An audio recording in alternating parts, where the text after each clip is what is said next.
Hello दोस्तों, आप सभी का स्वागत है आपका अपने यूट्यूब चैनल शिक्षालय में। तो दोस्तों, आज की इस वीडियो में मैं आप लोग को क्लास 9 के जी हाँ दोस्तों, क्लास 9 के जो आप लोग को 2 दिसंबर के दिन जो एग्जाम होने वाला है उसका दोस्तों वीवीए क्वेश्चन लेके आ चुका हूँ। आज की इस वीडियो में मैं आप लोग को क्लास 9 का दोस्तों सब्जेक्ट के क्वेश्चन का वीवीए क्वेश्चन को देख लेंगे। इससे पहले अगर आप इस चैनल पर नए हैं, चैनल को सब्सक्राइब नहीं किया तो सब्सक्राइब कर लीजिए ताकि इस टाइप से जितना भी अपडेट है सबसे पहले आप तक नोटिफिकेशन पहुंच जाएगी। तो चलिए आज की इस अपडेट को देखते हैं। तो सबसे पहला क्वेश्चन देख लीजिए। सबसे पहला क्वेश्चन है, अच्छे स्वास्थ्य की 2 आवश्यक स्थितियों को बताइए है। तो इसका आप लोग उत्तर लिख लीजिएगा। अच्छे स्वास्थ्य की 2 आवश्यक स्थितियां निम्नलिखित है। सबसे पहले 1 नंबर लिख लीजिए, पर्याप्त पोषण तथा संतुलित आहार करना चाहिए। 2 नंबर लिख लीजिए, अच्छा सामाजिक परिवेश होना चाहिए। तो ये हुआ अच्छे स्वास्थ्य की 2 आवश्यक स्थितियां। नेक्स्ट क्वेश्चन 2 नंबर क्वेश्चन देख लीजिए। 2 नंबर क्वेश्चन है, रोगमुक्त की कोई 2 आवश्यक परिस्थिति बताना है। तो रोगमुक्त की कोई 2 आवश्यक परिस्थिति, तो इसका आप लोग उत्तर लिख लीजिएगा। रोगमुक्त की कोई 2 आवश्यक परिस्थितियां निम्नलिखित है। सबसे पहले व्यक्ति को संतुलित आहार लेना चाहिए। 2 नंबर लिख लीजिए, व्यक्तिगत तथा सामुदायिक स्वच्छता रखना चाहिए। अगला दोस्तों 3 नंबर क्वेश्चन देख लीजिए। 3 नंबर क्वेश्चन है, टीकाकरण क्या है। तो टीकाकरण क्या है, तो इसका आप लोग उत्तर लिख लीजिएगा। बच्चे के शरीर में रोग प्रतिरक्षण हेतु टीके लगाए जाते हैं, जिससे बच्चे के शरीर की रोग से लड़ने की क्षमता बढ़ जाती है। टीकाकरण से बच्चे में कोई संक्रामित बीमारियों को रोकथाम होती है तथा समुदाय के स्वास्थ्य के स्तर में सुधार होता है। तो ये आप लोग उत्तर लिख लीजिएगा।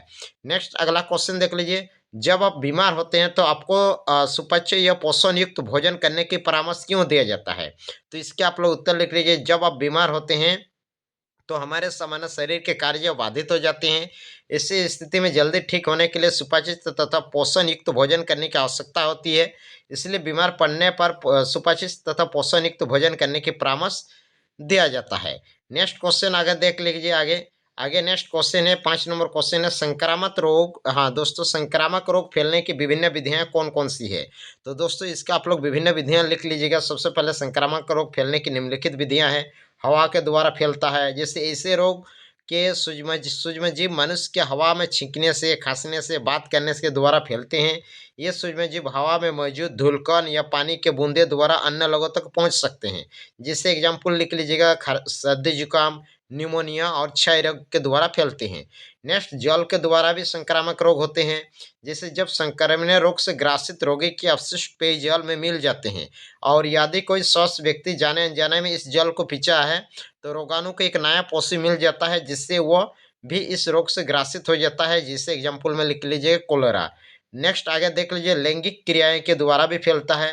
कुछ सूक्ष्मजीव रोग जैसे सिफिलिस तथा एड्स लैंगिक संपर्क के संपर्क में एक साथी से दूसरे साथी में स्थानांतरित होते हैं। नेक्स्ट, रोगवाहक के द्वारा भी होता है। कुछ रोग अन्य जंतुओं के द्वारा संचारित होते हैं, जिन्हें रोगवाहक कहते हैं।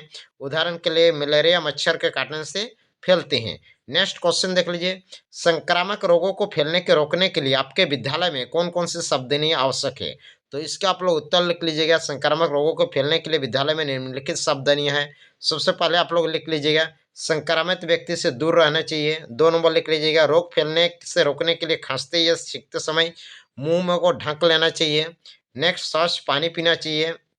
नेक्स्ट लिख लीजिएगा, रोग वाहकों के गुणन को रोकने के लिए विद्यालय के वातावरण को साफ रखना चाहिए। अगला क्वेश्चन देख लीजिए, संक्रामक। हाँ, तो यही दोस्तों आप लोग का क्वेश्चन था आज के कल के एग्जाम के लिए वीवीए क्वेश्चन। तो दोस्तों, अगर इस चैनल को अभी तक सब्सक्राइब नहीं किया तो सब्सक्राइब कर लीजिए। तो मिलते हैं नेक्स्ट वीडियो में, तब तक के लिए बाय बाय।